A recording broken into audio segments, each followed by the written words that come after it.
Bismillahirrahmanirrahim. Assalamualaikum warahmatullahi wabarakatuh. Alhamdulillahirabbil alamin. Wassalatu wassalamu ala asyrafil anbiya'i wal mursalin wa ala alihi wa sahbihi ajma'in. Wala haula wala quwata illa billahil aliyil azim. Allahumma la sahla illa ma ja'altahu sahla wa anta taj'alul hazana idza syi'ta sahla. Rabbi shrah li sadri wa yassir li amri wahlul 'uqdatam min lisani yafqahu qawli, amma ba'du. Faqala mu'allif rahimahullah wa nafa'ana bihi wa bi ulumihi amin. Kita berhenti terakhir di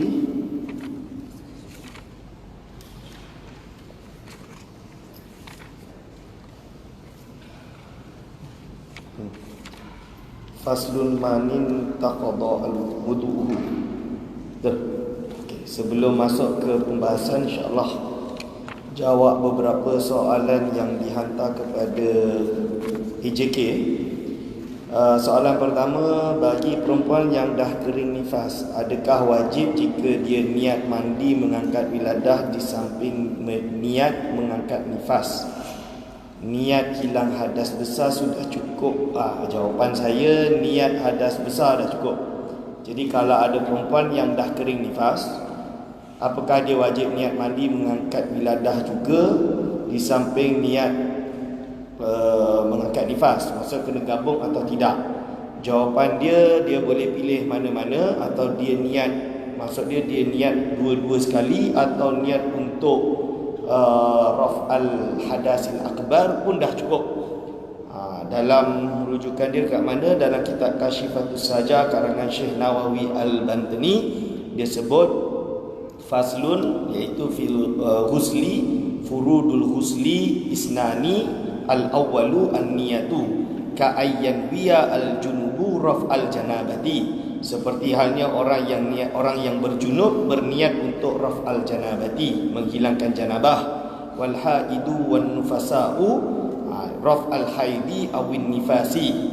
Aw yanwiya, atau orang tersebut berniat au yanwiya, atau berniat kullun, iaitu mana-mana orang tadi, dia wiladah ke, dia apa ke, dia nifas ke, dia haid ke, dia junub ke, untuk niat ada al-ghusli, iaitu menunaikan mandi, au fardahu, atau niat untuk kefarduan mandi, au wajibahu, atau kewajiban mandi, awil ghusla al-wajibah, atau niat mandi yang wajib, awil ghusla, atau mandi secara mutlak, lis-solati, untuk solat. Jadi mandi untuk solat, aw raf'al hadasi faqat, atau niat untuk menghilangkan hadas sahaja, awit taharata anhu, atau suci darinya. Ini semua boleh sah, cukup untuk dia sahkan mandi dia. Itu jawapan dia. Itu dalil dia dalam kitab Kasyifatus Saja. Yang kedua adalah, adakah lubang tindik subang telinga wajib dialirkan air ketika mandi wajib?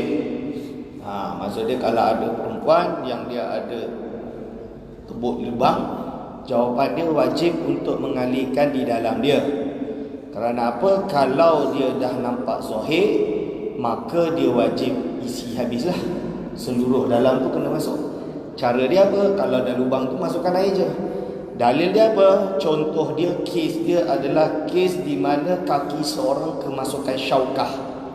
Apakah itu kemasukan syaukah? Kemasukan syaukah adalah contoh dia pijak duri.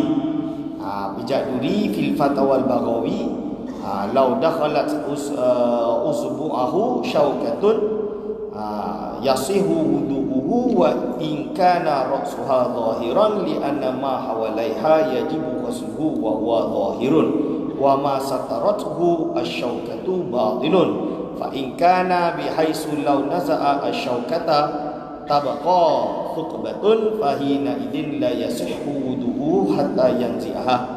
Dalam fatwa Baghawi, dalam kitab Asnama Talib karangan Syekh Zakaria Al-Ansari, dia menukil dalam fatwa Al-Baghawi, kalaulah ada masuk di jari-jari orang tersebut sebuah duri, sah untuk dia wudu.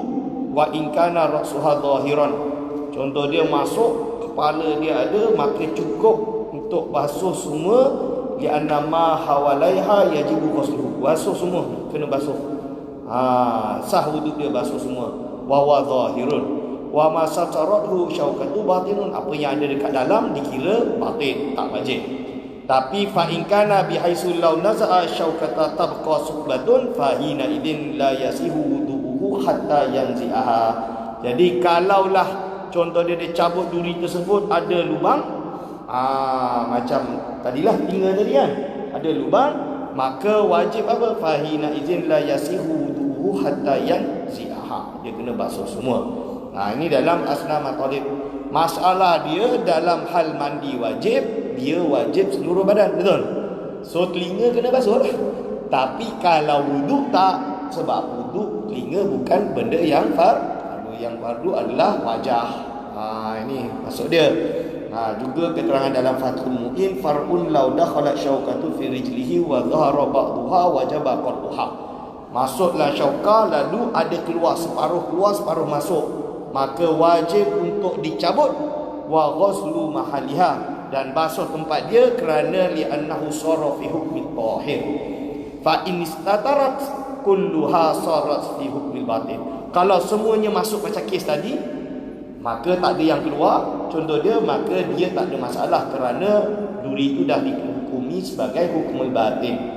Fayasihu wudu'uhu walau tanfatu. Walaupun contoh dia sampai luka fi rijlin aw ghairihi lam yajib ghuslu batinihi. Dalam dia tak wajib basuh. Malam yatashaqqaq, selagi tidak terbuka. Kalau terbuka, fa in tashaqqaqa wajaba ghuslu batinihi, wajib basuh dalam dia. Malam yartatik, selagi tidak tertutup. Kalau dah tertutup tak ada masalah. Itu masalah tentang lubang tidik. So kena wajib basuh lah. Soalan ketiga, basahan atau lendir yang keluar daripada farji perempuan ketika subuh atau ketika hormon imbalance, adakah digolongkan najis juga? Dari kitab hukum dia apa? Bagi saya hukum dia adalah pendapat yang sahih, dianggap sebagai makfu. Najis yang dimakfukan atau dihukum sebagai suci. Kenapa? Dalam kitab Al-Minhaj Al-Qawim dia kata warutubatul al-farj. Jadi basah-basah tersebut dipanggil dengan rutubatul farj, iaitu basahan farji. Fatahiratun, maka semuanya dianggap suci. Tapi ada syarat dia. Fatahiratun linnususi as-sahihati, daripada kerana ada nas yang sahih. Fi aksariha wa qiyasan fi baqiha walau tahaqqaqa khuruju rutubatil farji min batinihi kanat najasatan. Jadi asal dia memang rutubatul farj dianggap sebagai suci. Tapi kalau kita tahu rutubatul farj tersebut keluar daripada dalam, maksudnya daripada atas rahim, contoh dia kerana sakit akhirnya keluarkan lendir, maka itu najis. Tapi kalau rutubatul farj yang biasa orang perempuan ada, maksud dia jalan-jalan biasa, di seluar dalam dia ada bekas kuning, itu dianggap suci, kerana dia seperti peluh, seperti arak, seperti peluh. Wa innama lam yanjuz. Okey, dan selanjutnya adalah tentang kalau kes ini tak ada masuk dalam bahagian ni. Itu tadi ibarat tentang rutubatul farj adalah suci. Jadi perempuan jangan terlalu, macam contoh dia berjalan, lepas tu diingat dia nak solat, dia kena keluarkan seluar dalam dia, cabut dengan alasan takut ada rutubatul farj. Selagi dia yakin tu bukan datang daripada dalam, tak ada masalah. Itu fatahiratun, maka dianggap suci. Lalu disunatkan melafazkan niat bagi membantu menghadirkan niat dalam hati. Adakah afdal melafazkan niat dalam bahasa kita sendiri jika kita tidak memahami lafaz bahasa Arab, contohnya bagi kanak-kanak yang baru belajar solat? Seperti saya terangkan sebelum ni, niat itu al-qasdu, kena ada sengaja dalam hati untuk solat. Benda tu takkan boleh datang kalau orang tersebut tak faham apa dia niat. Contoh dia tidak ada bahasa Arab sama sekali, lepas tu dia diajarkan usolli fardhu zuhri, makna dia apa dia pun tak tahu, maka tak sah lah. Maka tak sah. Sebab apa? Niat kena ada kesengajaan hati tu nak buat ibadah tersebut. Dalam hal ini solat, dalam hal ini wuduk, dalam hal ini mandi, contoh dia. So kenalah bahasa Melayu, contoh dia.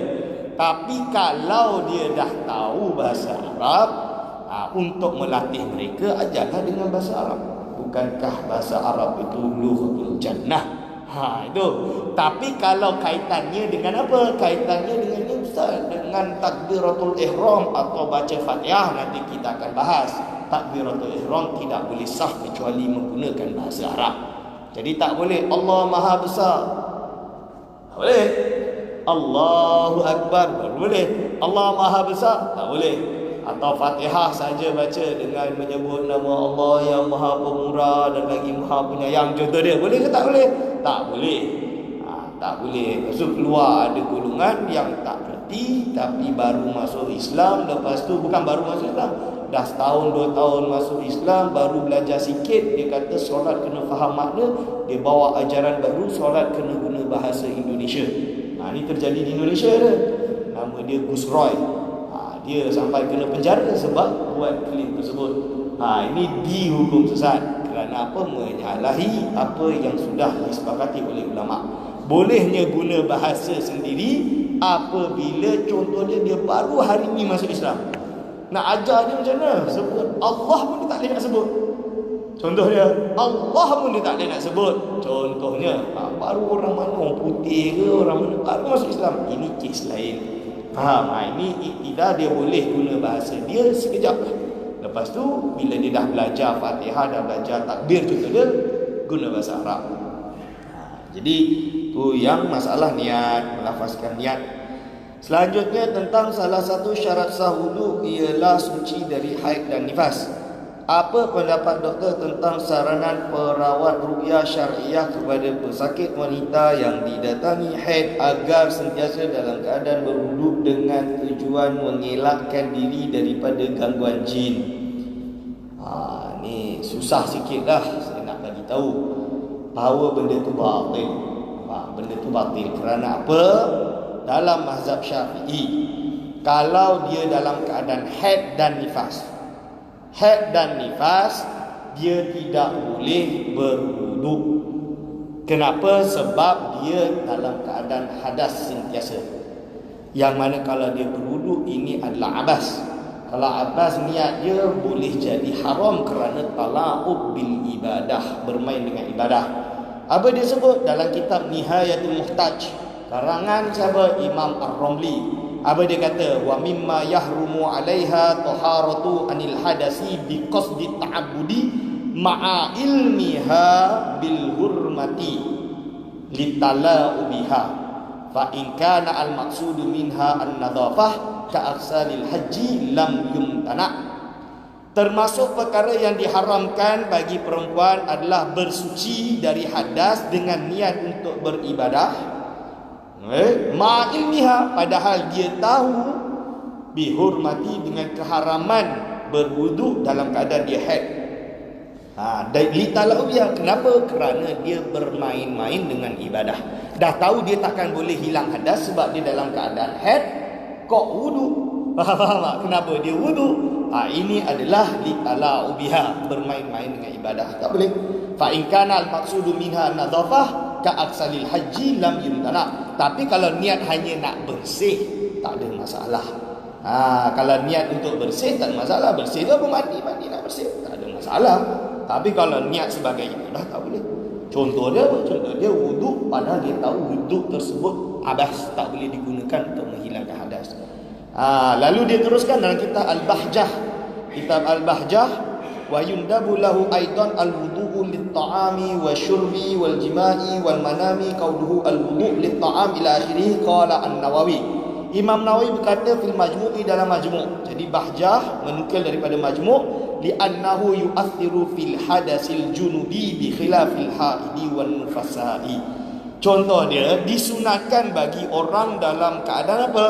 Dalam keadaan junub untuk berwuduk untuk makan, berwuduk untuk minum, berwuduk untuk jina, berwuduk untuk tidur.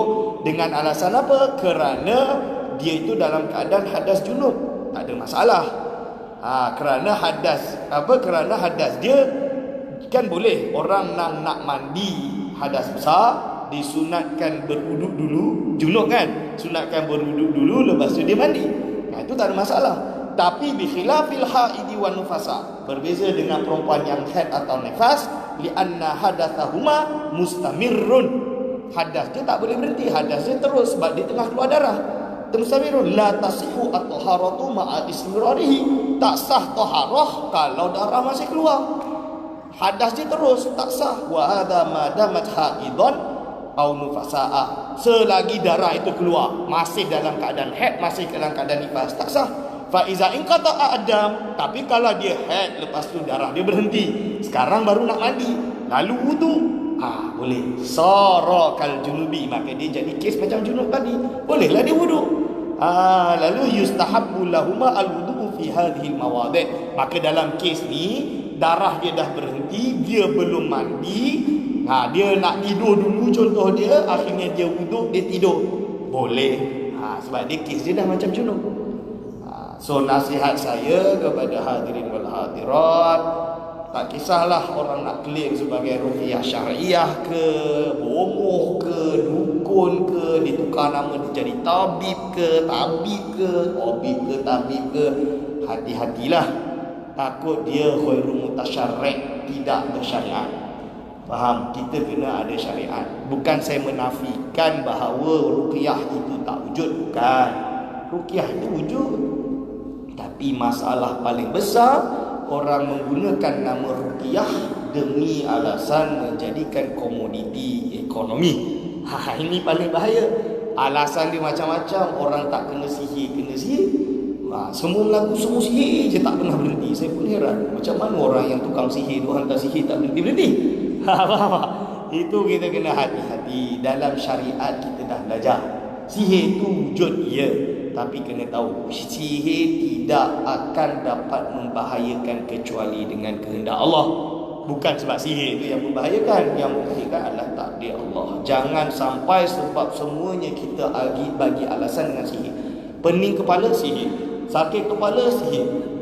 Rasa sikit, semua sihir. Semua santau lah, sihir lah, macam-macam. Kena hati-hati. Faham tak? Lepas tu pergi ke dukun, ke bomoh, ke tabib lah, apalah, habiskan duit banyak. Walhal benda tersebut bukan. Ini bahaya. Kalau orang tu dah termakan ucapan, cakap, sampai apapun dia sakit apapun dia akan lari kena sihir. Akhirnya dah tak ada usaha, akidah pun hilang. Percaya kepada Tuhan. Tuhan tak yang jadikan semua benda ni, Allah. Kalau Allah yang jadikan, kenapa kita perlu tak habis-habis pergi cari bomoh? Faham? Tapi bukanlah tak ada, memang ada sihir, cuma kena mutasyarri'. Maksud orang bomoh tersebut, dukun tersebut, ke tabib tersebut nak ruqyah kena mutasyarri'. Mutasyarri' itu apa? Mesti berlandaskan syariat. Berlandaskan syariat ni maksud dia apa? Apa yang dia kata, apa yang dia nasihatkan, apa yang cara dia ubat, kena berlandaskan syariat. Saya nak tengok simple je, dia baca itu betul ke tak? Apa yang dia baca nak nilai itu. Jangan nanti Bismillahirrahmanirrahim, baca Arab dia pun salah contoh dia. Alhamdulillahirabbil alamin, ihdinas siratal mustaqim, maliki yaumiddin, rahmanir rahim, ditinggal contoh dia kan. Itu tak betul itu. Bang, ruqyah ni dia kena ada syarat dia. Pertama, orang dia mutasyarri'. Yang kedua, berbahasa Arab dan memiliki makna yang sahih, yang tidak menyebabkan akidah itu rosak.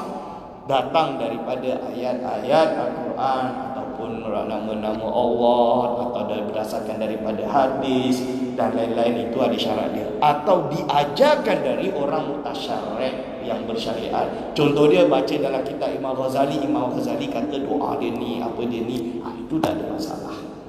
Lepas tu jangan sampai dia mudah klaim. Ulama sebut dalam kitab fiqah, orang yang dibunuh sebab sihir, apakah tukang sihir itu boleh diqisas atau tidak? Yang dibahas oleh ulama. Ulama kata, ada kata boleh, ada yang kata tak boleh. Tapi akhirnya pembahasannya pembuktian. Macam mana nak buktikan kalau dia tu yang sihir orang tu? Tak ada cara kecuali satu kes sahaja, iaitu tukang sihir tu mengaku, ya, aku sihir dia sampai dia mati. Contoh dia. Itu je satu-satunya cara. Betul? Kalau tak, mana boleh. Kalau kita izinkan nanti semua orang baca doa je, tu tukang sihir tu. Tukang sihir, jom kita bunuh dia. Kita angkat dia, kita bakar dia. Ini macam mana? na'udzubillah min zalik. So tak boleh. So itulah yang penting, kalau kita kuatkan akidah kita, insya-Allah khair. Ini tadi tak betul kalau dia suruh sentiasa dalam wuduk. Mana boleh dia wuduk? Dia dalam keadaan haid dan nifas. Macam mana dia nak wuduk? Tak boleh. Itu jawapan dia. Kitab yang ketiga, kitab Safitatun Najah, disebut sebuah kitab asas fardu ain. Pada fikiran saya pasti pengarangnya mensasarkan kitab ini kepada anak-anak yang baru belajar fardu ain. Betul? Tapi ada tapi lah. Namun terdapat pengetahuan tentang hubungan seks diselipkan pada pasal perkara yang mewajibkan mandi. Adakah ini memberi gambaran bahawa Islam sememangnya mengajar agar pendidikan seks didedahkan sejak peringkat mumayyiz lagi? Pada dasarnya benda ini adalah subjektif. Kita nak ajar sex education kepada budak-budak, kena tengok konteks. Ketika kitab ini membahas, dia terpaksa membahas untuk mengajarkan apa yang wajib dilakukan untuk mandi. Faham? So dalam itu ada haid. Takkan dia nak gugurkan kewajipan bila ilaj, bila bertemunya, masuknya zakar ke dalam farji, dia tak nak sebut itu furudul ghusli. Tak boleh lah, dia kena sebut. Cuma macam mana guru tu nak ajar, kalau budak tu 6 tahun, takkan nak ajar benda tu, lompat lah. Faham? Contoh dia. Tapi kalau budak tu apa, dah 9 tahun, 10 tahun, kalau masuk tengok TV, kalau tengok kartun, kartun macam-macam, kartun Disney, Frozen contoh dia, itu adalah diluluskan untuk budak paling kecil. Dalam tu pun dah ada aksi-aksi cium. Boleh pula. Takkanlah nak bagi tahu wujudnya intercourse tak boleh untuk budak 9 tahun, 10 tahun. Dia akan tahu juga suatu saat. So untuk bagi tahu bahawa benda ini adalah dilarang kecuali ada nikah dan lain-lain, so tak ada masalah. Tapi benda ini sesuai dengan konteks. Untuk zaman sekarang sesuai atau tidak, itu saya tak boleh jawab lah, kena tanya ahli psikologi. Cuma untuk defend of kitab Safinatun Najah, macam saya sebut tadi, kerana dia ilmiah, dia kena sebut. Tapi bila kita mengajar, kalau budak 6 tahun, kita lompat lah tu. Tak payahlah baca, lompat. Selesai. Dah. Itu. Yang selanjutnya tentang berkenaan daimul hadas. Berapa kalikah kekerapan keluar sesuatu dari kubur atau dubur baru dikira sebagai daimul hadas? Lepas tu kalau keluar satu dari kubur dan dubur hanya terkesan di seluar dalam tanpa disedari bila ia keluar, adakah perlu diulangi solat fardunya jika masih ada waktu, dan adakah dikira juga sebagai daimul hadas kerana tidak disedari ia keluar? Definisi daimul hadas apa? Dalam kitab Al-Mawsu'ah Al-Fiqhiyah, dia kata as-salasu indal fuqaha adalah istirsalul khariji bidun ikhtiyarin min baulin aw madhiyin aw maniyin aw wadiyin aw ghaitin aw rihin, wa qad yutlaqu as-salasu 'alal khariji nafsi. Apa salasul baul atau salas? Itu adalah terkeluarnya perkara tersebut, maksudnya air kencing atau mani atau apa, biduni ikhtiyarin, dengan tak ada ikhtiar, dia tak nak pun keluar, tapi benda tu keluar. Faham? Selagi dia akan keluar tanpa kita dapat kawal, maka itu termasuk daimul hadas atau salisul baulah. Contoh dia, kalau yang kencing lah, min baulin ke, madi ke, mani ke, wadi ke, ghaid ke, angin kentut pun ada. Waqad yulaku as-salasu 'alal khariji nafsi, termasuk dia keluar dengan sendiri pun dimasukkan termasuk salasul baul. Termasuk daimul hadas. So termasuklah jawapan dia.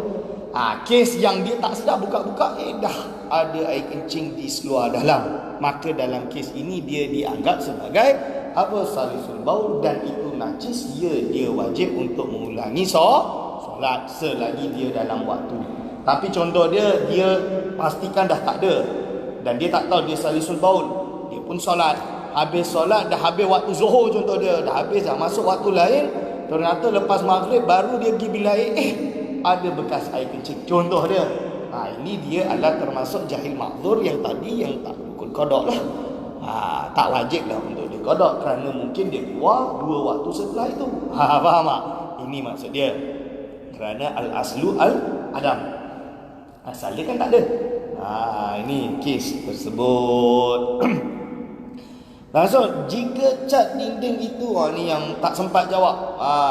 Jika cat dinding itu diketahui mutanajis mukhalladah, kes dinding, cat dinding minggu lepas, iaitu berus dia ternyata bulu dia daripada babi. Dia tak tahu. Lepas 25 hari, 6 hari baru dia tahu ternyata cat tersebut berus itu daripada bulu babi. Lepas tu, apakah bila tersentuh tangan basah pada dinding dah kering semua tu, itu adakah dikira terkena najis dan perlu disamak? Jawapan dia, itu adalah najis yang dimakfu. Kenapa? Contoh dia Al-Khazafu dalam kitab Hasyiah Qulyubi kepada Syarah Mahali terhadap Minhajul Talibin Imam Nawawi. Jadi Imam Nawawi karang Minhajul Talibin disyarahkan oleh Imam Mahali, ulama besar yang ada di Mesir, termasuk yang mengaji dengan dia, ulama besar-besar. Lepas tu dihasyiahkan oleh Imam Qulyubi.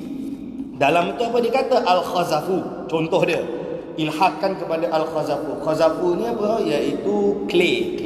Apa bahasa Melayu clay? Apa? Tanah liat. Contoh dia tanah liat, vas yang terbuat daripada tanah liat kan. Contoh dia vas pun saya tak tahu apa bahasa Melayu lah, vas lah. Al-Khazafu contoh dia, wa huwa alladhi yukhadhu, dia adalah perkara yang dibuat daripada tin, daripada tanah liat. Wa yudafu ila tin as-sirjin, kadang-kadang adalah benda najis tercampur dalam perkara tersebut. Mimma ammat al-balwa bihi, yang mana umumul balwa lah, dah tak boleh buat apa dah. Contoh dia samalah macam tadi, cat tadi dah tak boleh nak buat apa, terus saja daripada tu. Tak buat macam mana? Umumul balwa bihi fil bilad fayuhkamu bitaharati, maka dia dihukum dengan suci. Wa taharati ma wudi'a fihi, dan sucinya apa yang terkena padanya. Minal ma'i, yang dimasukkan dalam dia. Minal ma'i, daripada air, wal ma'iat, dan segala jenis-jenis perkara yang cair. Li'annal masyaqqata tajlibut taysir, kerana benda yang berat ni adalah menarik benda yang mudah. Waqad qala al-Imam Asy-Syafi'i radhiyallahu anhu, idza daqa al-amru ittasa'a. Imam Syafi'i kata, kalaulah suatu perkara itu jadi sempit, ittasa'a, maka dia jadi luas. Begitu juga al-jubnu. Jubnu tu apa? Keju. Keju kan terbuat daripada susu.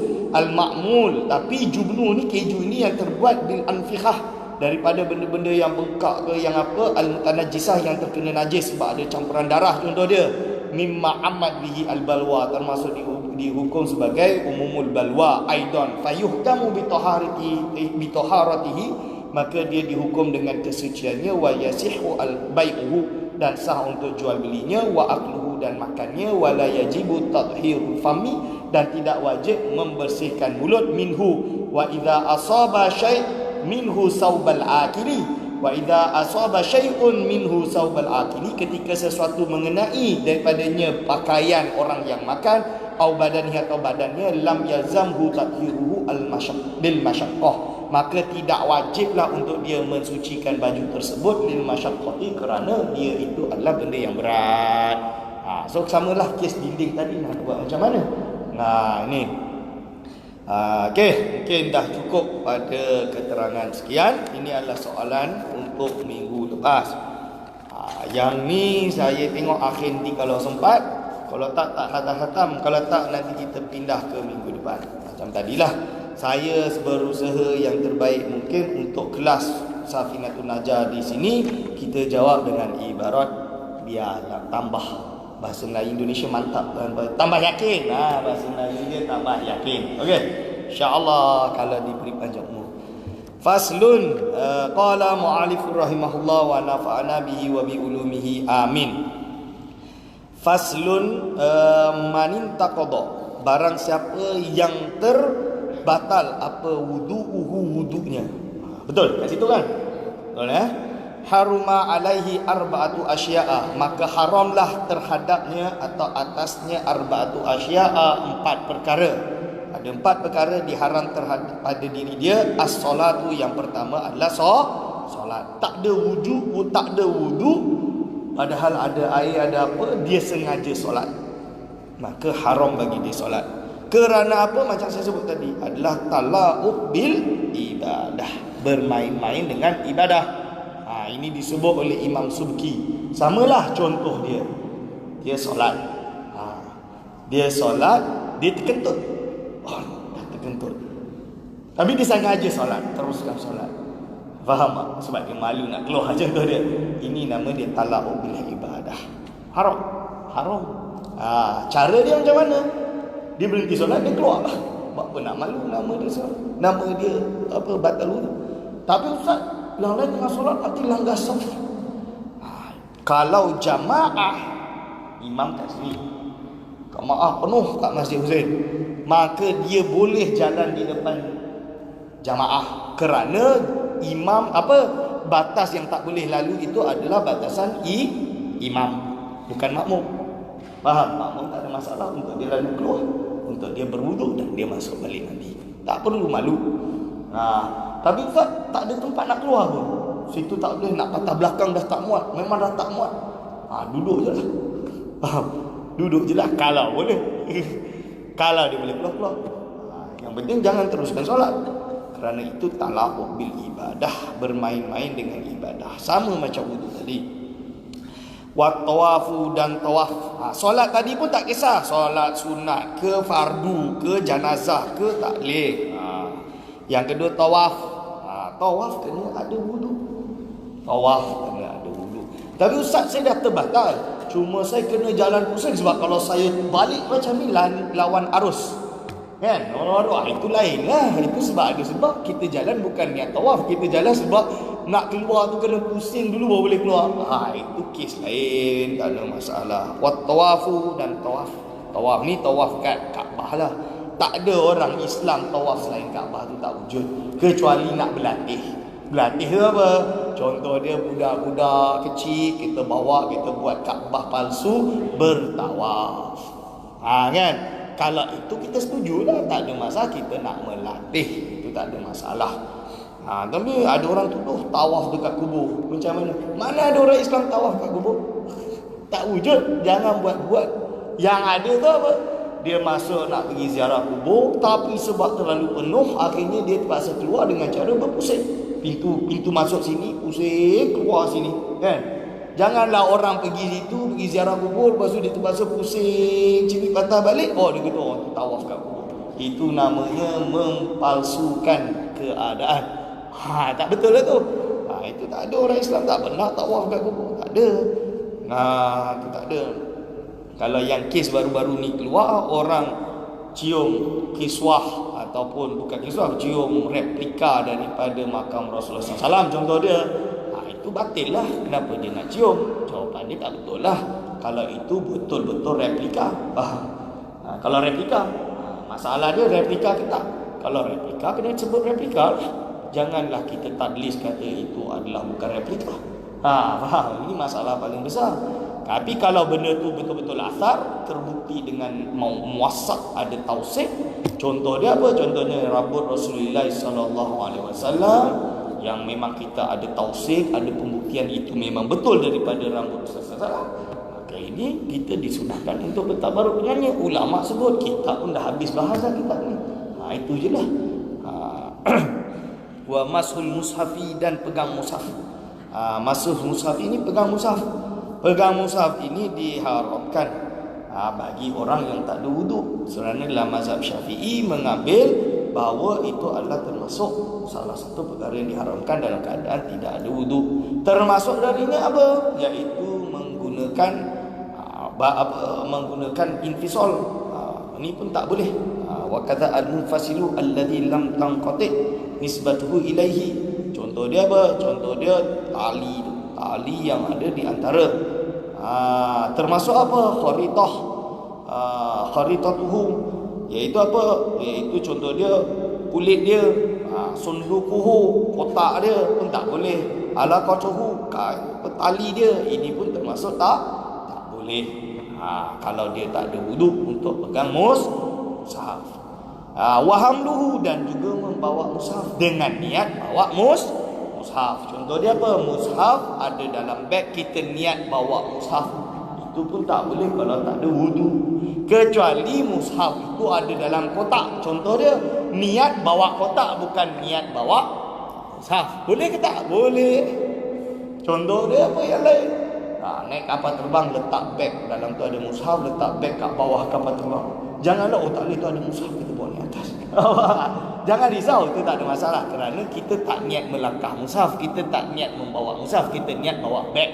Boleh ke tak? Boleh. Niat bawa beg, selesai. Jangan niat bawa mushaf. Wa hamluhu wa yahrumu 'alal junubi sittatu asya'a. Dan haram juga bagi orang yang berjunub 6 perkara. Pertama adalah as-salatu, salat. Dalam junub boleh tak solat? Tak boleh. Haram. Wa tawafu, dan tawaf. Wa massul mushafi, dan pemegang mushaf. Wa hamluhu, dan membawa mushaf. Wa lubsu fil masjidi. Ada tambahan. Lubsu fil masjid. Lubsu fil masjid apa? Duduk dalam masjid. Orang ada junub pergi duduk dalam masjid, tak boleh. Wa qiraatul Qur'ani, dan membaca Quran. Membaca Quran pun haram bagi orang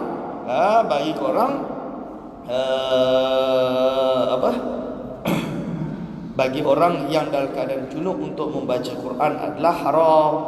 Tapi apa? Qiraatul Qur'ani bi qasdil Quran wahdaha haram. Au ma'a ghairiha, dia niat murni membaca Quran, haram. Au ma'a ghairiha, atau niat zikir dan juga baca Al-Quran, haram.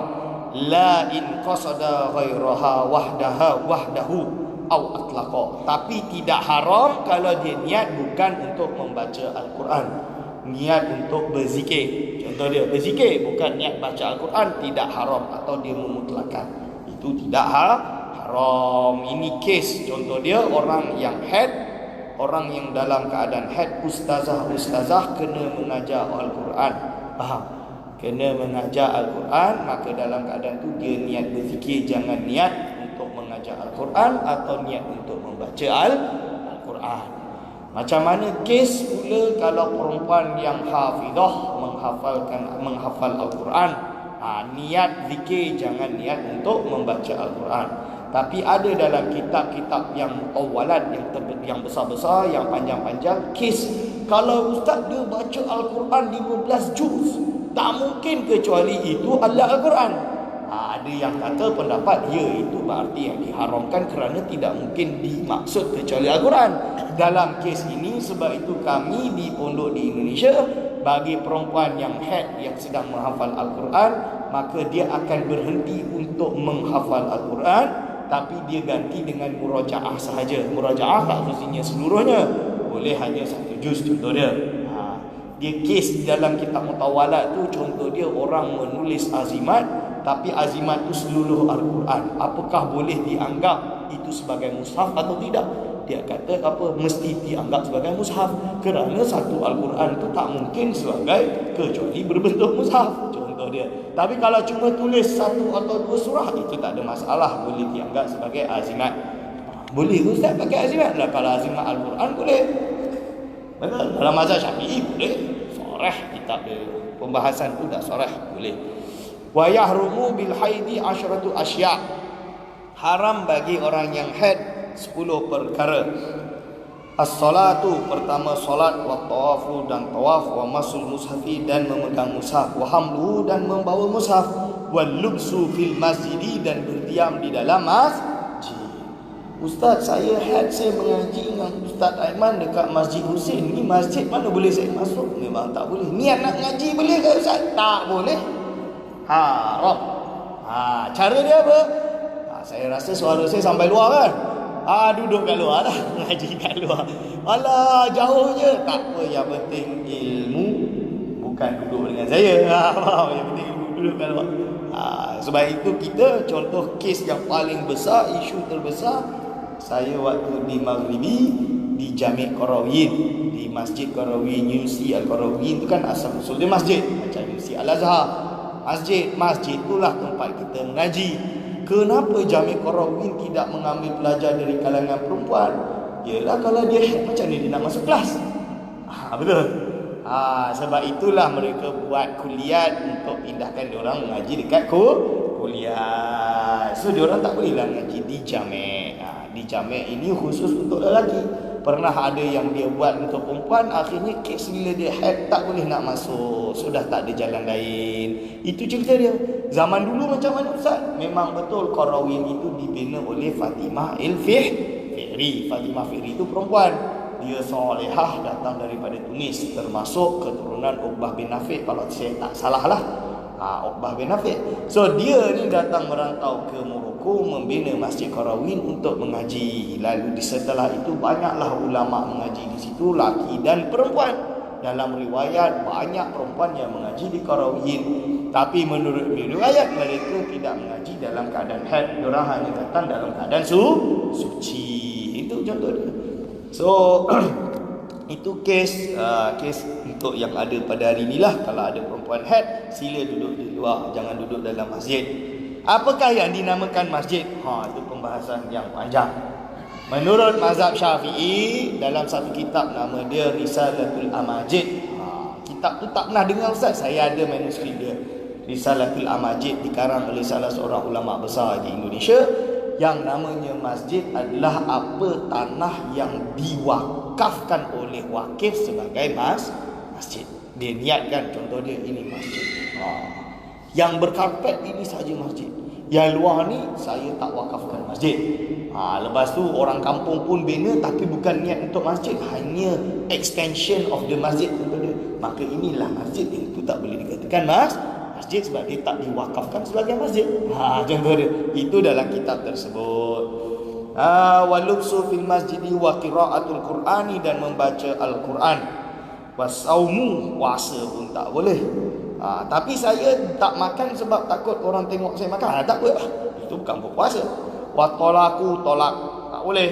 Haram untuk ditolak. Haram ditolak. Wal mururu fil masjidi in khafat talwisahu, dan juga bermurur. Murur tu apa? Murur tu adalah lalu ke dalam masjid. Lalu ke dalam masjid kerana apa? Dalam keadaan takut terjatuh atau tertetesnya darah haid, maka haram.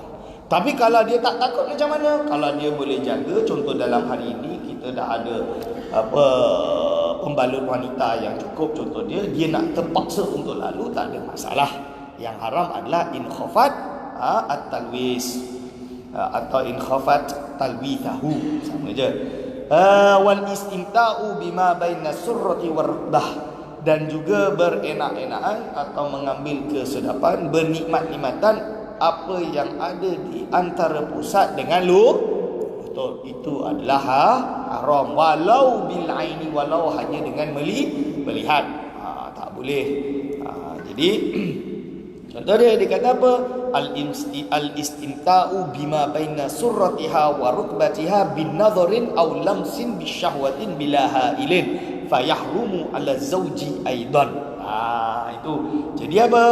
Berenak-enakan atau mengambil sedap melihat antara pusat dengan lutut. Apa yang ada antara pusat dan lutut, sama ada dengan melihat atau dengan berpegang, dengan adanya syahwat, dengan tanpa ada hail, tanpa ada pakaian, ada kain. Fayahrumu, maka haram ala zauji, bagi suami, aidan juga haram. Itu tak boleh. Okey. Itu adalah perkara yang diharamkan ketika dalam keadaan wudu, dalam keadaan haid dan dalam keadaan junub. Babut tayamumi, masuk dalam bab tayamum. Kita kena laju banyak ni, tinggal lagi ni hari ke-5. Berarti ada lagi 10 pertemuan kena khatam. Saya takut tak khatam lah. Nak panjang-panjang kena buka kitab besar-besar. Babut tayamumi, bab tayamum. Tayamum. Apakah itu tayamum? Tayamum secara bahasa adalah al-qasdu. Qasdu itu iaitu sengaja. Tayamum secara bahasa. Wa syar'an, secara syarak apa? Secara syarak adalah isalut turabi. Isalut turabi iaitu mensampaikan tanah, turab, ilal wajhi, ke wajah, wal yadaini, dan kedua tangan, bisyara'ita makhsusatin, dengan beberapa syarat yang telah ditentukan. Itu adalah tayamum secara syarak. Faham? Tayamum secara syarak. Dalam hal ini asbabut tayamumi, Adapun sebab-sebab bertayamum itu salah satu ada 3. Kenapa kita nak kena tayamum? Itu pembahasan dia. Kenapa kita nak bertayamum? Pertama, faqdul ma'i, kerana tak ada air, ustaz. Negeri Sembilan tengah tak ada air, kemarau, kosong. Yang ada air minum. Kalau ini kita buat wudu, akhirnya binatang muhtaram. Binatang muhtaram tu apa? Contoh dia manusia akan mati, kan? Maka dalam kes ini boleh untuk tayamum. Faqdul ma'i, iaitu tidak adanya air. Wal maradu, dan sakit. Sakit pun boleh. Ya ustaz, orang yang sakit yang kalau dia bertayamum akan menyebabkan apa? Menyebabkan sakit teruk, atau dia akan mati. Atau kalau tak mati pun luka, contoh dia luka di sini. Contoh dia, kalau dia letak memang akan berkepanjangan penyakit tersebut. Luka tu tak baik-baik. Kan betul kan? Dalam medical, dalam medicine, dalam ilmu perubatan, luka jangan kena air. Kalau kena air, dia akan basah dan dia tidak akan baik. Dia tak boleh kena air. Dia kena mesti apa? Letak bahasa Indonesia, bahasa Inggeris betadine. Ubat tu lah. Lepas tu balut. Biar jangan kena udara, sebab takut nanti apa? Nanti dalam masa 3 hari dia dah kering, baru boleh buka. Betul. Ini boleh untuk dia bertayamum. Ada cara dia.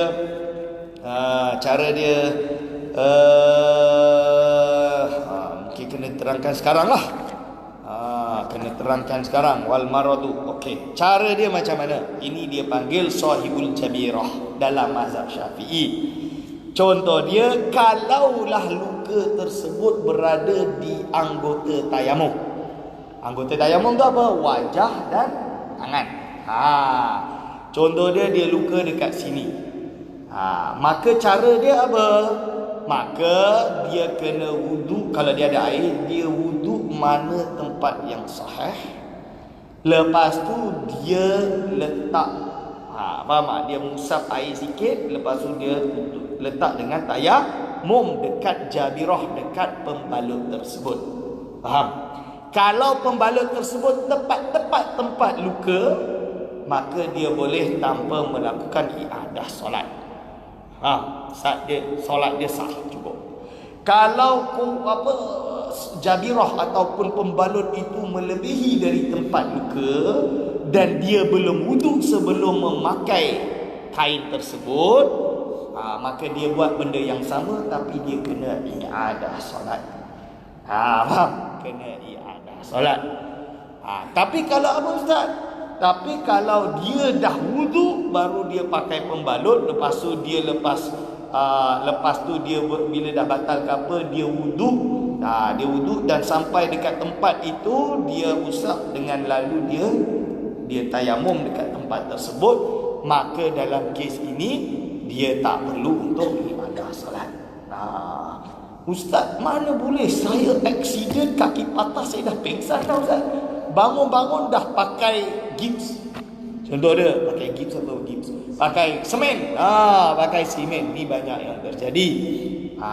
Dan pakai semen ni bukan sekejap ustaz. Pakai semen ni contoh dia apa? Contoh dia sampai 6 minggu.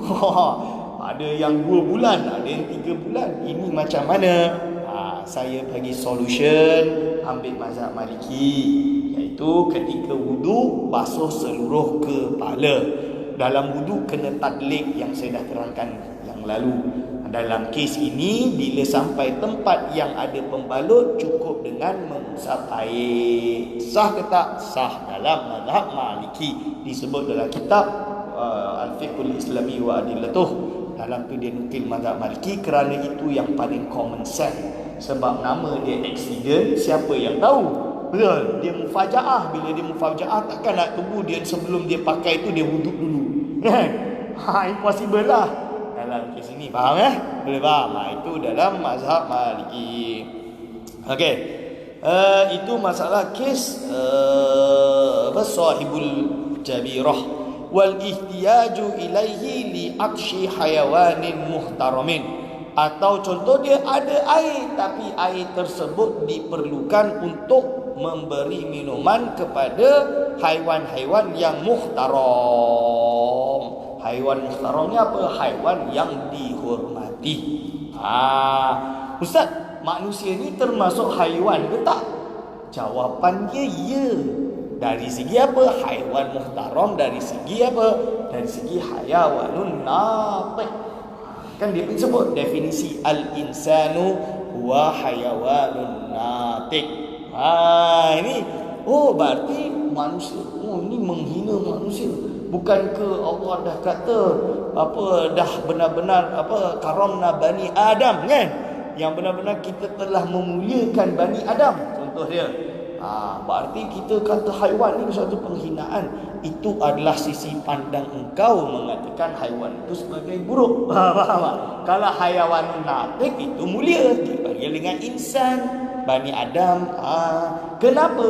Kerana menurut ulama secara bahasa definisi haiwan adalah perkara atau benda yang mana dia itu perlu makan untuk hidup, dia ada roh, dia akan perlu makan, dia perlu tidur, dia akan bergerak, dia perlu buang air.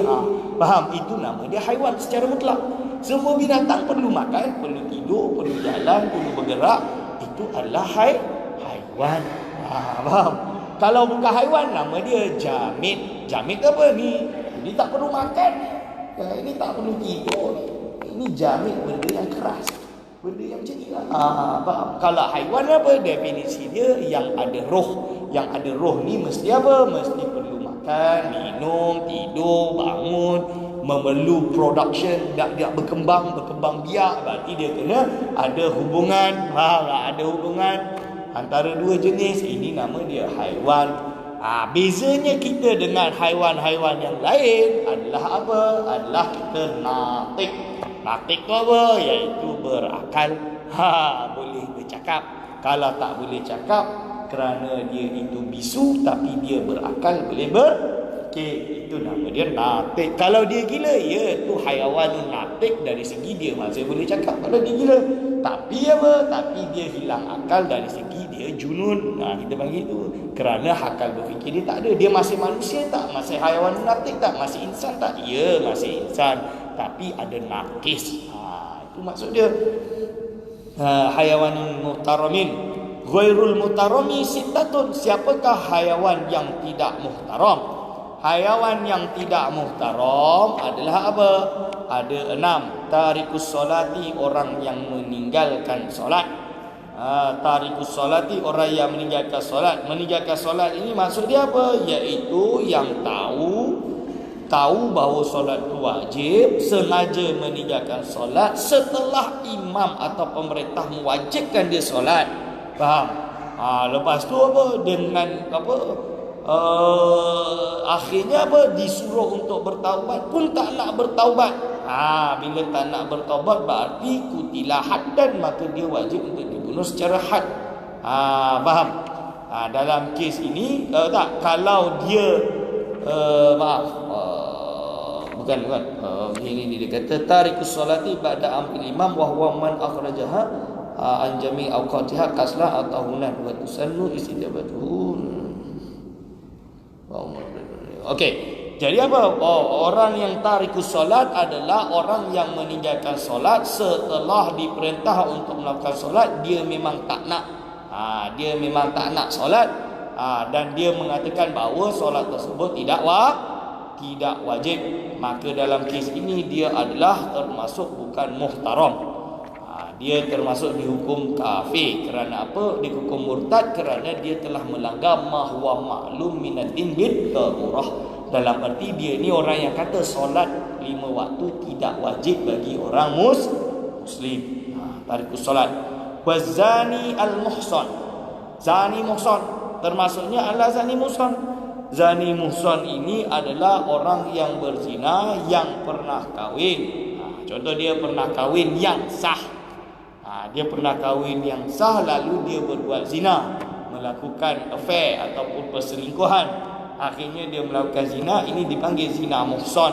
Maka dia termasuk binatang yang ghairul muhtaram. Yang selanjutnya adalah murtad, orang yang murtad. Dan selanjutnya wal kafiru al harbiyu, dan kafir harbi. Kafir harbi ni apa? Kafir yang memang dalam keadaan berperang dengan kita, yang perang hakiki, bukan dalam keadaan dalam perlindungan kerajaan. Kalau dalam perlindungan kerajaan itu tak boleh dianggap sebagai kafir harbi yang halal untuk dibunuh. Kafir harbi ni yang betul-betul adalah seperti apa? Contohnya lah kalau Malaysia berperang dengan negara yang bukan Islam, yang memang melawan Islam, berperang dan niat untuk membunuh kita, dalam kes ini mereka dipanggil dengan kafir harbi. Maka wajib untuk kita perang. Dalam kes itu saja. Kalau yang ada di Malaysia ni bukan termasuk dalam kategori ini. Wal kalbu al-aqur. Wal kalbu al-aqur, atau anjing yang tidak memiliki iaitu apa? Yang tidak ada manfaat sama sekali. Yang tidak yang bukan muallam, yang bukan muallam, yang tidak, contoh dia kalau anjing yang ada dekat apa? Ada dekat mana? Ada dekat balai polis tu, apa yang diguna untuk itu, atau yang digunakan untuk menjaga, hukum dia bukan termasuk ghairu muhtaram, tapi dia termasuk yang muhtaram. Wal khinziru, dan juga khinzir. Khinzir itu semua najis lah yang bukan muhtaram. So kalau ada air, tak cukup air, kalau tak bagi diorang ni, diorang akan mati, maka tak payah bagi. Faham? Kalau dia tarikus solat tapi bukan menganggap bahawa solat itu masih wajib, cuma dia malas, faham? Tapi dah dia disuruh untuk solat, dia tak nak solat. Contoh dia, kenapa? Sebab dia malas, kan? Dalam kes ini juga termasuk ghairul muhtaram menurut kitab Sarinatun Najah. Dalam kitab Nailur Rajah termasuk ghairul muhtaram. Faslun syurutut tayamumi asyaratun. Syarat-syarat tayamum ada 10. Ayyakuna biturabin. Pertama apa?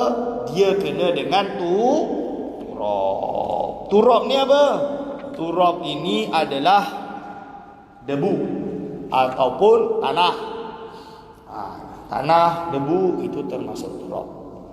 Ustaz, dinding-dinding kat masjid Husain ni boleh tak? Tak boleh. Dalam mazhab Syafi'i tak boleh. Saya naik bas, boleh tak? Tak boleh. Saya naik kapal terbang, boleh tak? Tak boleh. Kalau kau bawa turab naik kapal terbang, lepas tu tayamum boleh. Turab tu kena debu ataupun tanah. Okey, itu dalam mazhab Maliki je. Mazhab Maliki boleh batu. Batu tu apa? Batu lah yang asli. Kalau dinding tu dia tak boleh, sebab dinding tu bukan batu asli. Kan dah kena cat kan, dah dibuat, dah diproduk, dah diulah, dah diolah, tu tak boleh dalam mazhab Maliki. Dalam mazhab Maliki batu betul-betul boleh. Mazhab Syafi'i boleh tak batu? Tak boleh. Batu contoh dia, kita ambil batu longgok macam ni dekat sungai, kilat kita bawa. Boleh ke tak? Tak boleh. Kena debu. Ini nama dia tu turab. Biturabin. Jadi banyak kesalahan yang saya nampak pada hari ini. Dia pergi tayamum meja kursi. Tak boleh kan? Tak boleh. Saya banyak jumpa kat Indonesia lagi banyak. Tapi bila kat Indonesia tu saya tanyalah, oh ni dari dulu belajar di mana? Saya di sekolah Muhammadiyah. Okeylah, dia dah mazhab lain, tak boleh buat apa lah. Kalau NU semua kita tak. Cara nak semayang macam mana? Dekat dalam kapal terbang ada air kan? Betul tak? Ada air, so wudu lah. Wudu lah kapal terbang. Lepas tu dia ada tunjuk kiblat lagi. Bila kita tahu kiblat ke sini contoh dia, ambil tempat kosong, Allahu Akbar, solat macam biasa. Betul? Tu kalau kiblat dia ke belakang, pandang ke belakang, solat macam biasa. Tak ada masalah. Tak ada masalah. Dan kapal terbang yang pergi umrah tu, Saudi Airlines tu, ada tempat semayang lagi. Saya tak tahulah kalau emas. Wa ayyakuna turabu tahiran. Dan ingat, debu atau tanah tersebut kena suci. Debu atau tanah kena suci, tak boleh najis. Wa alla yakuna mustakmalan, dan dia tidak boleh mustakmal. Contoh dia apa? Dia ambil dekat sini tanah tersebut, lepas tu dia nak ambil tanah pun tanah yang sama. Tak boleh lah, itu nama dia dah mustakmal. Ambil satu sini, ambil satu sini. Itu contoh dia. Wa alla yukhalitahu daqiqun wa nahwuhu. Dia tak boleh bercampur dengan dakik. Dakiknya apa? Dakik ini adalah tepung. Tepung kan suaidan juga. Turaban suaidan, tapi bukan turab. Dakik kan suaidan. Faham? Yang naik boleh naik. Kita pegang apa, tepung. Ambil tanah gabung dengan tepung. Boleh ke tak boleh? Tak boleh. Wanahu atau sesamanya. Apa sesama? Sesama dengan tepung. Apa lagi? Apa sama gula ke? Ataupun apa, pecahan-pecahan daripada kayu ke? Kayu pecah kan berbentuk debu. Bila dihancurkan macam berbentuk debu pun juga sahidan, kita pegang boleh naik. Dalam kes ini tidak termasuk. Wa ayyaksidahu, dan memang niat bila pukul tu, dorbah tu, pukulan tersebut adalah memang untuk mengambil tanah tersebut. Bukan macam terkena, okeylah pukul tayamum. Tak boleh. Okey. Wa ayyamsaha wajhahu wa yadayhi bidarbataini, dan dia mengusap wajahnya dan kedua tangannya dengan dua pukulan. Dua pukulan. Dua pindahan. Tak. Wajah. Tak. Macam tu. Selesai. Tapi sebelum itu, wa ayyuzila an-najasata awalan. Ada najis, buang dulu. Wa ayyajtahida, iaitu ayyuzila, menghilangkan najasata, najis awalan, mula-mula sekali hilangkan najis dulu.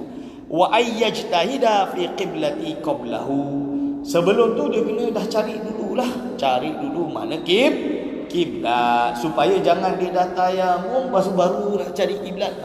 Kan? Sebab apa? Tayamum tersebut nanti kena berada di dalam waktu solat. Wa ayyakuna at-tayammumu ba'da dukhulil waqti. Tayamum tersebut kenalah setelah masuknya waktu solat. Kerana apa? Tayamum sebelum waktu solat tak boleh. Kan kita nak sembahyang Zuhur, baru pukul 10 tak ada air. Tak apalah, kita tayamum sekarang. Macam tu. Buat apa? Tak guna. Betul? Ini untuk melakukan tayamum demi melakukan solat. Kalau tayamum Ustaz untuk benda lain, kerana listibahatil jima', contoh dia tu junub, dia tu haid. Lepas dia dah habis haid, dia nak jima', tapi tak ada air nak mandi. Macam mana? Maka dia bertayamum. Ini tak payahlah pada dukhulil waqti. Itu tak ada masalah. Wa an yatayammama likulli fardin, dan dia kena tayamum bagi setiap fardu. Tayamum dah habis. Sekarang bukan furudut tayamum, faslun. Adapun pasal ini menerangkan tentang furudut tayamumi, iaitu benda-benda fardu di dalam tayamum. Ada khamsatun, ada 5. Al-awwalu, yang pertama, naqlut turabi, iaitu apa? Itu pertama sekali. Asani an-niat. Niat. Nawaitu ayatayammama. Kan dia untuk atayammama, untuk bertayamum, contoh dia. Atau nawaitu tayammuma. Itu pun betul. Nawaitu at-tayammuma listibahati salati, contoh dia. Atau apa? Listibahati masih mushafin, atau listibahati tawafi, atau listibahati salatil janazati, dan lain-lain. Itu niat. Yang ketiga, mashul wajhi, basuh wajah. Ar-rabi'u mashul yadaini, kedua mengusap kedua tangan, ilal mirfaqaini. Mashu tu apa? Bukan berarti nak kena usuk habis, tak cukup macam ni. Kan? Itu dah cukup. Mashu. Okey. Al-khamisu yang kelima, ilal mirfaqaini sampai ke tadi, ilal mirfaqaini sampai ke siku. Bahasa Melayu dia siku. Yang kelima, al-khamisu at-tartibu bainal mashataini, iaitu tertib. Tak boleh tangan dulu baru muka. Tak boleh. Itu. Faslun. Okey, faslun ai hadza, adapun ini suatu fasal menerangkan mubtilatut tayamumi, perkara-perkara yang membatalkan tayamum. Itu salah satu ada tiga. Ma abtala al-wudu'a, pertama adalah perkara yang membatalkan wuduk. Berarti apa? Perkara yang membatalkan wuduk membatalkan tayamum. Terkentut berarti batal tayamum. Pegang perempuan yang bukan mahram berarti batal tayamum. Wariddatu, dia murtad, batal tayamum, kerana tayamum tu termasuk jenis daripada ibadah. Kerana jenis ibadah, kalau dia murtad maka tak salah tayamum. Wa tawahumul ma'i, atau dia ada waham wujudnya air. In tayammama li faqdihi, kalau dia bertayamum sebab tidak adanya air, bukan bertayamum sebab luka tadi atau sakit tadi. Faham? Dalam hal ini tawahum, apakah maksud dengan waham? Waham di sini adalah apa? Dia sangka, iaitu termasuk darinya adalah syak. Dia 50%. Ini adalah termasuk yang dipanggil dengan waham. Contoh dia apa? Zon itu adalah adanya mendung. Kalau ada mendung gelap, kita memang akan predik akan munculnya air atau akan turunnya hujan. Itu nol, berarti 75%. Tapi belum turun air. Syak 50%. 50% ni macam mana? Nak kata akan hujan, tak boleh nak kata juga. Nak kata tak hujan, tak juga. Sebab apa? Sebab mendung tu dah nampak gelap, tapi tak gelap sangat. Boleh je ni mendung biasa. Ini syak. Waham tu apa? Waham tu tak ada mendung sama sekali, tapi kita ada sangkaan ni mesti ada air ni. Contoh dia, ini nama dia 25%. Itu waham. So kalau waham tu dah menyebabkan batalnya tayamum, sebab dia ada sangkaan ini mungkin ada air kot. Contohnya dia datang kat Negeri Sembilan dah tak ada, lepas tu dia waham, saya rasa kat belakang tu macam ada telaga, macam ada tapi tak ada pun. Dia tak pernah nampak pun, dia just terasa macam ada. Batal lah dia punya tayamum, sebab dia ada waham. Ini maksud dia. Tapi kalau dia dah cari memang tak ada, lepas tu dia ambil tayamum lagi, dia dah yakin memang tak ada air, maka salah tayamum dia yang kedua. Itu maksud dia. Babun najasati, bab menerangkan tentang najasah, wa izalatuha dan menghilangkan najasah. Faslun, suatu fasal. Alladhi yathuru, perkara yang menyuci, perkara yang suci. Perkara yang dapat menjadi suci minan najasati, daripada perkara-perkara yang najis, itu salasun, ada 3. Al-khamru, yang pertama khamr. Idza takhallalat, kalau dia berubah menjadi cuka. Binafsiha, dengan dirinya sendiri. Ini yang saya sebut istihalah tadi. Contoh dia apa? Ada khamr dalam botol, dibiar lama ternyata dia dah berubah menjadi cuka. Boleh ke tak boleh? Dia menjadi suci dengan syarat, dengan sendirinya menurut mazhab Syafi'i. Bukan dengan cara usaha, bukan dengan cara letak ubat ke, letak garam ke, letak apa ke untuk berubah. Tak. Dalam mazhab Hanafi boleh walaupun dengan tanpa diri sendiri. Maksud dia apa? Dengan kita sengaja merubahnya. Itu dalam mazhab Hanafi. Selanjutnya, wajildul maitati idza dubigha. Maitah ni apa? Bangkai. Ada lembu besar sangat. Ada kambing, koma pergi langgar kambing tu. Kambing tu pun mati. Contoh dia. Ini bangkai, bukan sembelih, tapi dah bangkai macam ni nak makan pun tak boleh. Yalah, tapi cuba kalau aku ambil kulit dia, aku jadikan apa kasut contoh dia. Boleh ke tak boleh? Maka idza dubira, kalau dia disamak dulu kan. Samak dubira bahasa Indonesia sama, saya tak tahu bahasa Melayu lah. Sama lah kot. Maksudnya dia bersihkan, dia letak benda yang garam ke dengan apa tahi burung yang panas tu kan.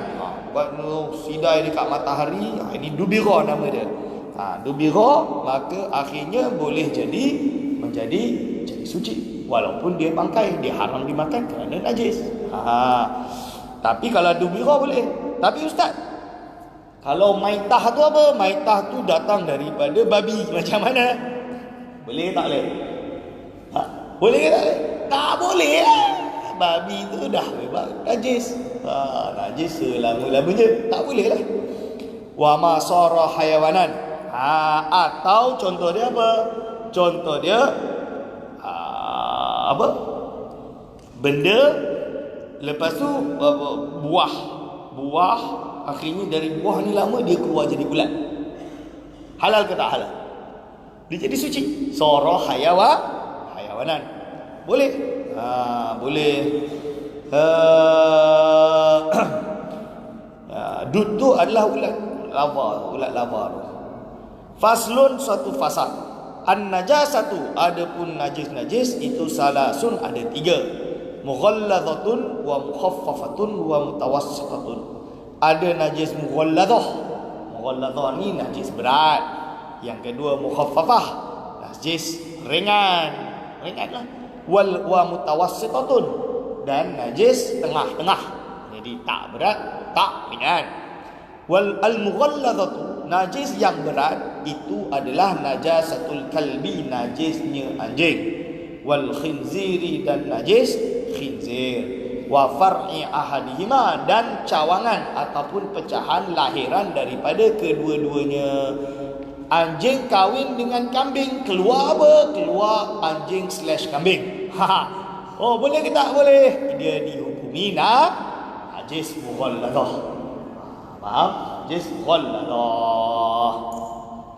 Wal mukhaffafatu baulus sabiyyi.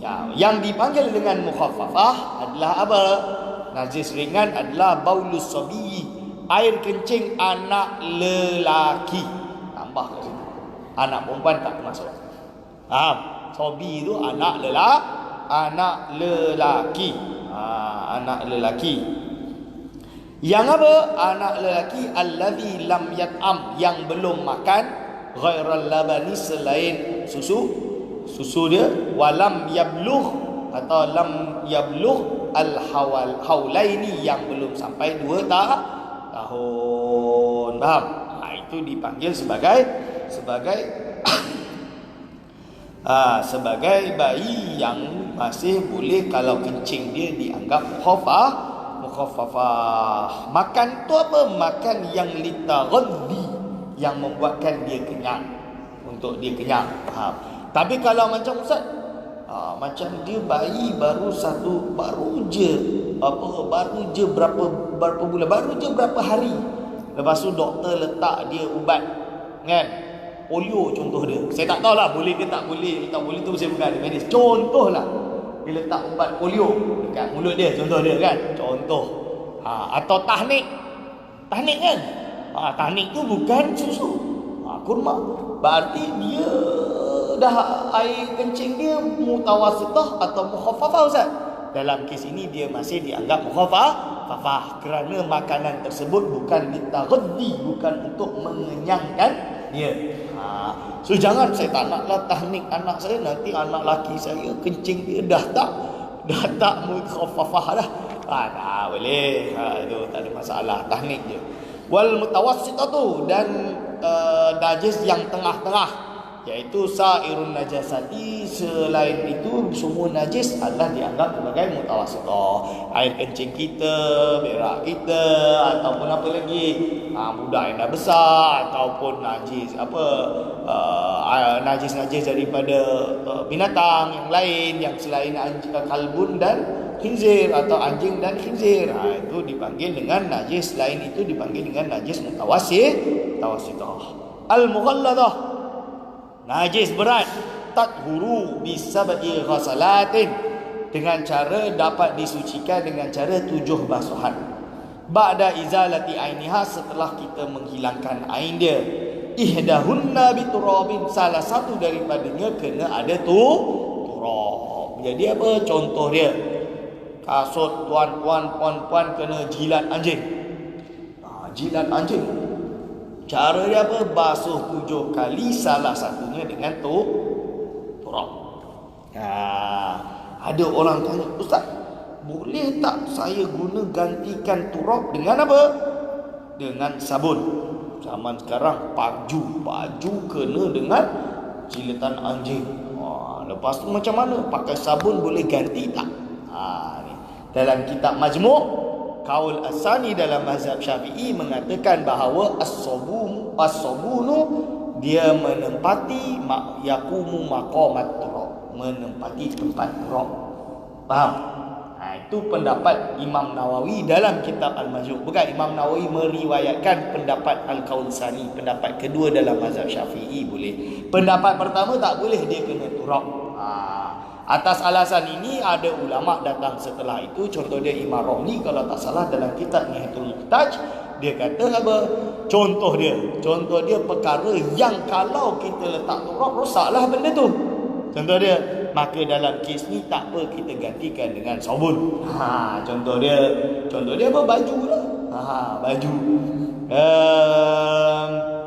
Ihdahunna biturabin wal mukhaffafatu, adapun najis mukhaffafah tathuru bi rasyil ma'i 'alaiha.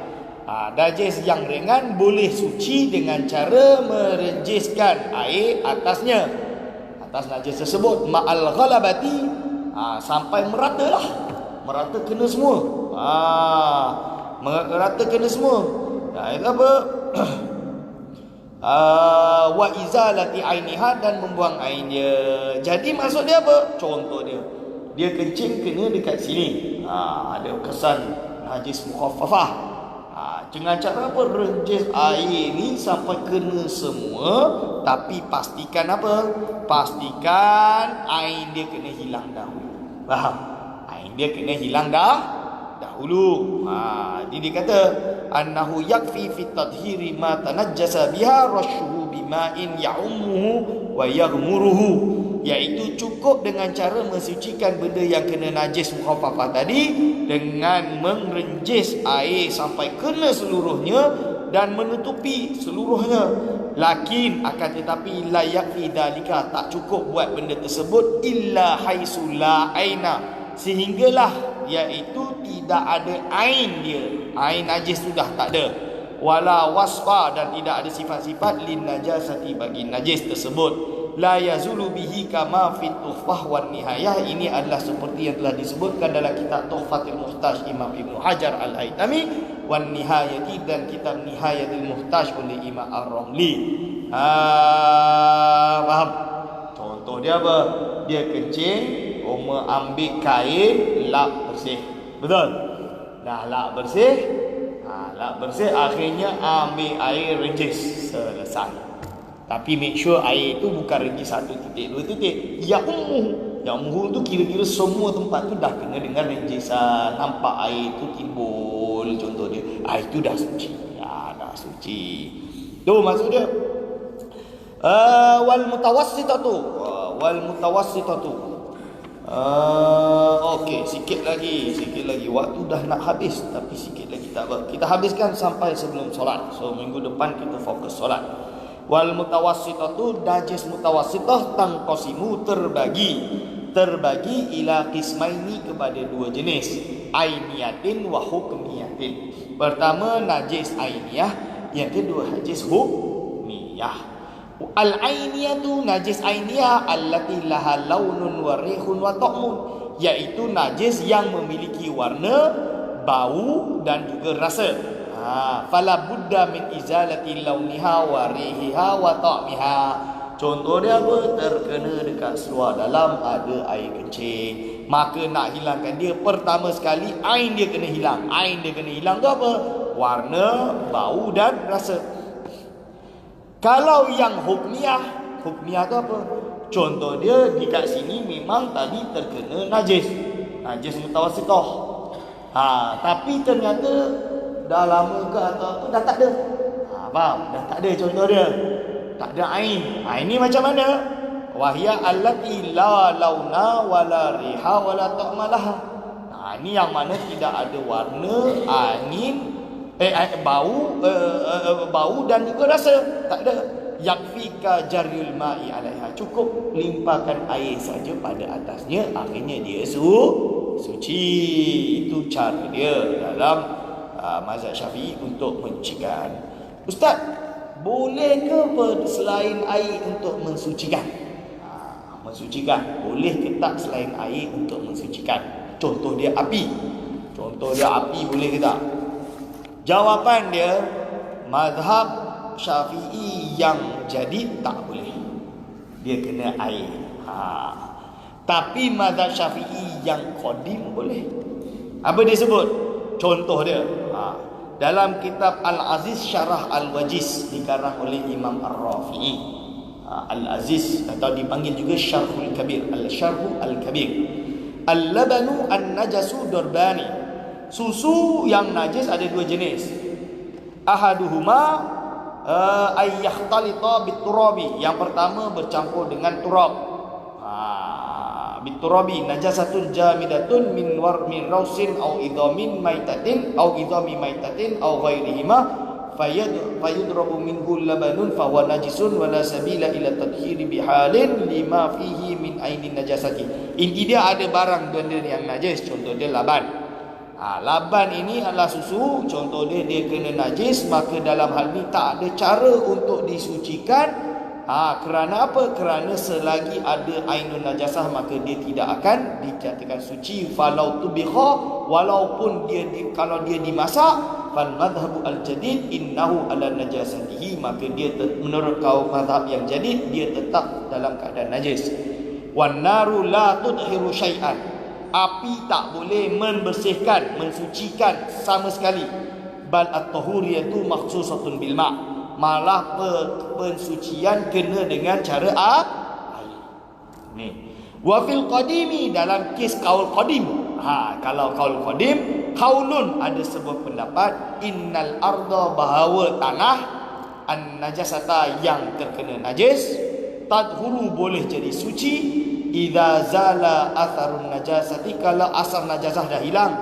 Sama ada hilang bisyamsi oleh matahari, warihi ataupun disebabkan ada angin, wa mururiz zamani atau sebab dah lama, akhirnya asar ain najasah dah hilang. Faham? Mururiz zamani. Fa kharaja Abu Zaid wal Khudari wa akharun minhu qaulan fi taksirin nari asyad wa aqwa min taksiri syamsi. Akhirnya ada ulama yang berpendapat seperti Abu Zaid, Khudari dan selainnya mengatakan, menceritakan sebuah pendapat yang mana api tersebut dapat memberi efek lebih kuat dan lebih sangat min taksiri syamsi daripada matahari.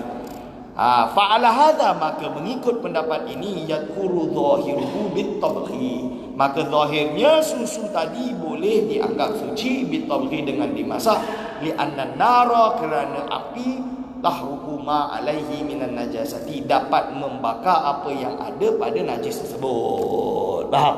Ini adalah pendapat kaul qadim. Kalau tak salah, pendapat ini yang digunakan, kalau tak salah lah, saya tak sure, tapi saya pernah baca kalau tak salah, kes macam mana pakaian yang dibasuh menggunakan cara yang dipanggil dengan tanziful jaf. Apa bahasa Melayu dia? Dry clean. Bahasa Inggeris tu. Bahasa Melayu dia saya tak tahu. Dry clean. Saya pun tak tahu macam mana dry clean itu boleh buat. Ada yang kata dia memakai suatu liquid yang mana bercampur dengan wap sehingga kan boleh jadi bersih. Dia letak dengan panas sehingga kan boleh menghilang kotoran tersebut tanpa menggunakan air.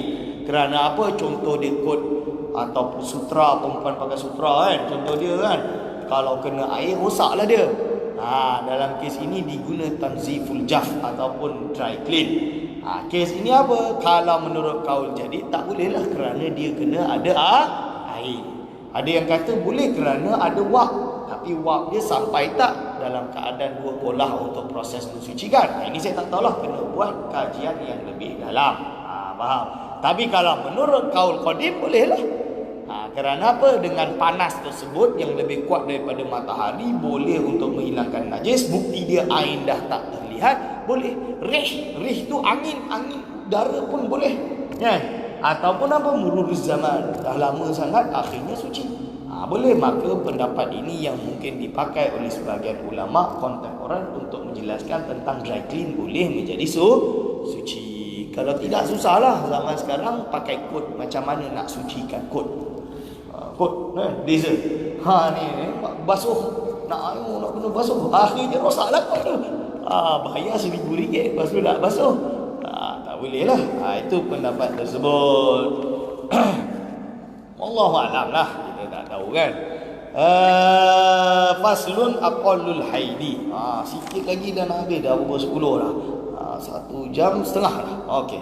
Aqallul haidi, adapun paling sedikitnya haid. Ini bagi perempuan lah. Yaumun wa lailatun adalah 24 jam atau sehari semalam.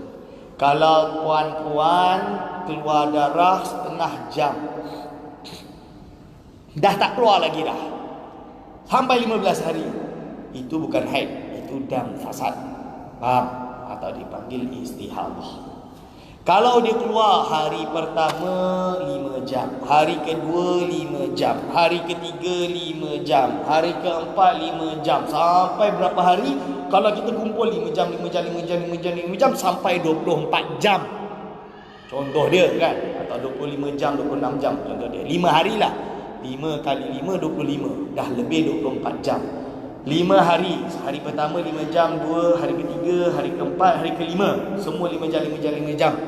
Seluruh itu dipanggil dengan haid. 5 hari dipanggil dengan haid. Faham? Ini fikih dia. Kerana apa? Kerana an-naqa' bainahuma dianggap sebagai haidun, sebagai haid. Ini ada kaul, kaul laqti dengan kaul sahbi. Itu pembahasan dia dalam Risalatul Mahid, dalam pembahasan kitab yang membahas tentang haid. Bagus untuk pergi kursus, terutamanya budak perempuan yang dah form 1, form 2 di sekolah-sekolah, sama ada sekolah agama ataupun bukan sekolah agama di Negeri Sembilan, patut bagi wajib mereka kursus Risalatul Mahid. Kerana menurut pengalaman saya di Indonesia, waktu kita buat buku tentang haid di pondok saya ingat lagi, kita buat nama dia apa? Nama dia angket bahasa Melayu, angket apa? Questionnaire. Kita hantar kertas ke perempuan-perempuan seluruh daerah dekat Kediri waktu itu. Bandar tersebut Kediri. Kita hantar bagi kat perempuan semua. Dalam soalan tersebut tanya tentang pernahkah mengalami keluarnya darah melebihi 15 hari. Tu 80% kalau tak salah, saya lupa dah, ada data dia. 80% perempuan kata ya, pernah keluar darah lebih daripada 15 hari. Berarti 80% perempuan di daerah tersebut mengalami istihadah. Walhal istihadah bukan seperti yang diorang belajar kat sekolah. Keluarnya darah, kalau keluar 16 hari atau 20 hari, maka 15 hari haid, hari ke-16 sampai keluar tu dianggap istihadah. Itu adalah kefahaman yang salah. Ustaz Haiman beraninya berbeza. Ustaz saya kata tak, dikata istihadah 15 hari je. Lepas tu adalah haid tu 15 hari. Setelah 15 hari itu istihadah. Tak, itu batil, salah. Berani, saya berani. Kerana apa? Kitab dah jelas. Dalam kitab, contoh dia, belilah kitab mana? Banyak sekarang buku bahasa Melayu kita dah terjemah banyak. Dalam buku kita buat risalah khusus tentang haid. Bahasa Melayu tu dah ada dekat Sri Petaling, Pondok Tabligh tu. Madrasah Sri Petaling tu diorang dah cetak banyak. Boleh beli kat situ. Dia jelaskan tu yang paling tebal lah katanya. Saya pun dah tengok tapi saya tak baca dalam dia, tapi saya yakin insya-Allah itu semua dia dah lengkap. Kalau yang bahasa Arab yang mana? Belilah kitab Hasyiah Bajuri ala Fathul Qorib. Dalam tu bab mustahdah disebut ada 7 jenis perempuan mustahdah. Ada muqtadi'ah mumaizah, ada muqtadi'ah ghairu mumaizah, ada muqtadah mumaizah, ada muqtadah ghairu mumaizah, nasiyah, qadraha la waqtan, macam-macam lah. Itu banyak tu 7. Tu nak kena kursus. Kursus tu 3 hari 4 hari baru habis. Kecuali buat 1 hari boleh khatam ke tak? Boleh diatur. Boleh diatur. InsyaAllah kena buat. Wa ghalibuhu, ghalibnya haid berapa lama? Sittun aw sab'un, iaitu 6 hari atau 7 hari. Wa aksaruhu, paling banyaknya haid adalah 15 yauman bilayaliha, 15 hari dan malamnya. Ini paling banyaknya haid. Paling banyaknya haid. Ustaz, keluar darah bulan ini 7 hari, bulan depan 8 hari, bulan ketiga 9 hari. Berapa hari haid saya? 7 saja ke, 8 saja ke, 9 saja ke? Jawapan dia, yang bulan pertama 7 hari, bulan kedua 8 hari, bulan ketiga 9 hari. Sebab dia belum sampai 15 hari. Kalau dia keluar sampai 20 hari macam mana Ustaz? Tengok dulu, boleh bezakan darah ke tak? Kalau boleh bezakan darah, maka darah yang qawi itu haid, darah yang dhaif itu mustahadah. Ustaz, ya, saya waktu keluar darah tu dah dari ke 10, hari ke 11 tu saya berhenti ke tak? Teruskan dalam keadaan haid. Maksudnya jangan solat lah, jangan mandi. Siapa tahu berhenti hari ke 13, maka semua tu haid. Tapi kalau dah sampai 15, kan? Dah sampai 15, dah habis 15 lah maksudnya, dah masuk hari ke-16 contoh dia. Dalam kes ini dia kena mandi, kan? Dia kena mandi, dia buat macam daimul hadas, lalu dia kena qada mana yang haid. Qada mana yang haid tu, mana yang bukan haid. Contoh dia apa? 7 hari pertama dari kemarin itu adalah darah qawi, maka hari ke-8 sampai hari ke-15 adalah darah dhaif, darah yang lemah. Maka darah dhaif sampai hari ke-15 tu kena qada. Hari tu dia qada. Lepas tu dia adak. Adak lepas tu dia kena adak. Adak tu apa? Tunai lah. Secara tunai solat. Aqallut tuhri, paling sedikitnya suci, bainal haidataini, antara 2 haid adalah 15 yauman, 15 hari paling sedikit.